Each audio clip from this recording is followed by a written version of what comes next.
咁首先咧就喺呢度講下咧就點樣幫到大家考好個試佢，祝大家有美滿嘅成績。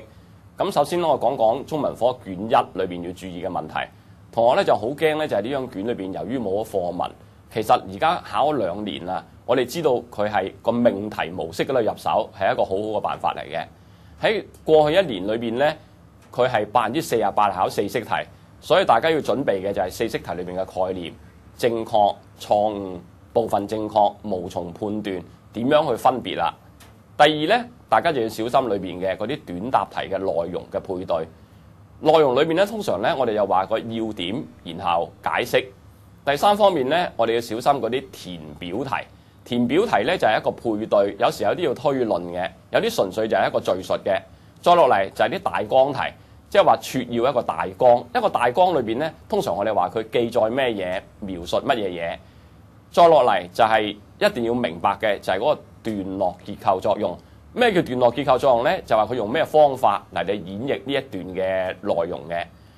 最後咧，我哋要小心嘅就係一啲比較發揮。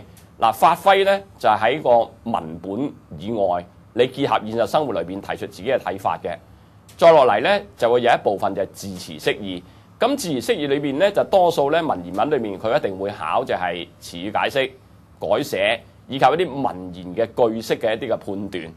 咁喺呢一個語體文方面嘅字詞咧，通常就要考啲別有用意。大家咧要將嗰句説話代入個語言環境裏邊去探索佢嘅意思嘅。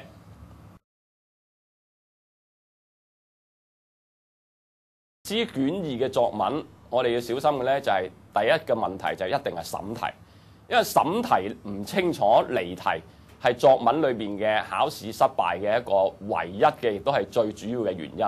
咁審題要小心嘅就係話嗰個句子裏邊嘅嗰個特定嘅一啲嘅數量詞、形容詞以及動詞，例如驟雨嘅鬧市景象，咁使唔使寫落雨前呢？其實係一定要嘅。如果唔係，顯示唔到嗰個落雨前後突如其來呢個驟字。再落嚟呢，好多同學寫呢個題目啊，佢話一張舊相片，一張成績單。佢就當咗寫發揮題咁樣咧，就泛論一張成績單嘅意義啊作用。其實講到一張咧，通常就係要講個古仔嘅啦啫。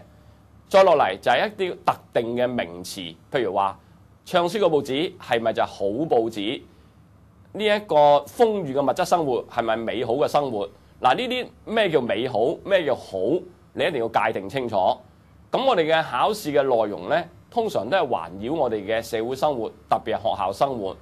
近年嚟作文裏邊咧，大家一定要小心嘅咧，就係嗰啲對價值觀嘅一個判斷。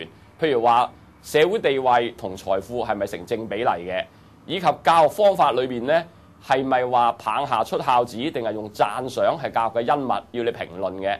咁所以同學咧就係要掌握嘅價值觀，以及我哋對教育裏邊嘅一啲睇法，以及咧我哋學校生活裏邊嘅一啲嘅記載，尤其係一啲特別嘅日子，地球日、敬師日、國慶日、回歸日一啲嘅感言類，呢啲咧都係我哋要小心嘅一個題材嚟嘅。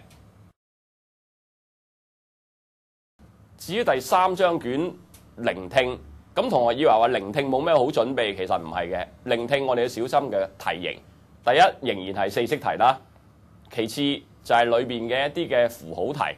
符號題要小心嗰啲反向發問，唔好咧就係因為佢倒扣分嘅，唔好咧就係咁樣咧就剔落去。再落嚟咧就係我哋要小心一啲選擇題啦，揾啲最佳答案嘅選擇題。再落嚟咧有一個述同評嘅，咁同學要分清楚喎，述只係敘述，評先可以加你自己嘅見解嘅。咁我哋聽嘅時候咧，掌握3種節奏。第一種有啲題目，譬如話講到態度啊、選擇啊、立場、主張呢啲係要即食嘅，所謂蘇州過後冇船搭，即刻要判斷。其次咧，最大部分嘅係要撮要。當嗰個聆聽裏邊問到係一個故事、引一個寓言、一個比喻或者一句説話嘅用意，要你推敲嘅時候，咁你就唔好急急忙忙做速記咯。你要諗下佢其實想講乜嘢嘢嘅。再落嚟咧就係第3部分要整理嘅，譬如話述與評、前後校勘、比較呢啲咧就係話我哋需要咧就係完成咗成個聆聽之後要整理嘅。咁呢個整理其實就係喺第1同埋第2嘅基礎上面咧所進行嘅一個整理嚟嘅。至於第4章卷説話能力，大家要小心嘅就係説話能力兩部分啦。第一就係關於朗讀，過往同學咧就只係將個重心放晒喺嗰個讀音嗰度，其實我哋嘅語調語速所佔嘅分數係多過語音嘅。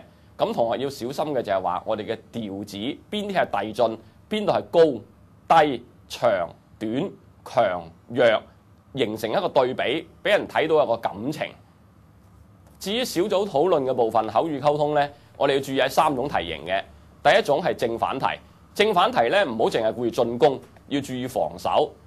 等於一隊足球，除咗有前鋒，仲有好嘅後衞以及龍門。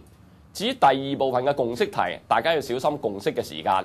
如果呢一類嘅題目呢，一開始就共識咗，或者臨尾都達唔成共識呢，咁你嘅失分呢就會多噶啦。咁所以我哋要小心咧，通常我哋去到70%左右。大家向共識邁進，就千祈唔好咧為共識而共識，去到1分鐘，大家知道要共識啦，好似吹哨子咁啊，改變晒自己嘅立場。再落嚟咧，就係我哋要小心嘅咧，就係嗰啲主見題。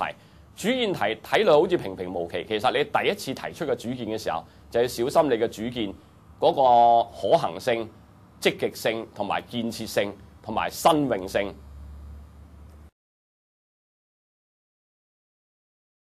至於第5章卷綜合能力，咁同學咧就除咗要注意個格式、結構、文體之外，我哋一定要注意嘅一啲嘅實用文裏邊啊，呢啲嘅寫作嘅一啲注意嘅一啲嘅上行、平行、下行。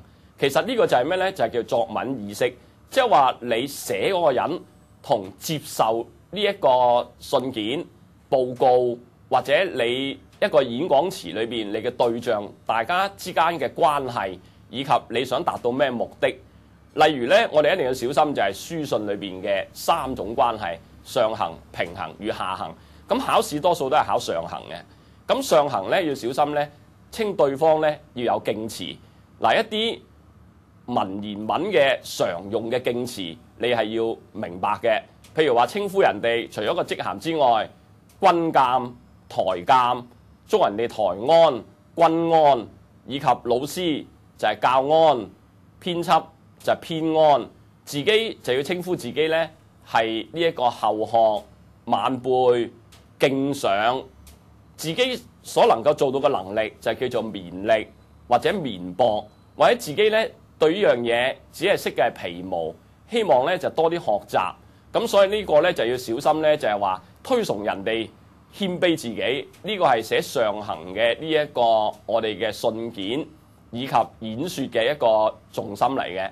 咁至於其他嘅類型，譬如話評論、專題介紹、演詞，大家一定要熟悉佢嘅結構以及格式。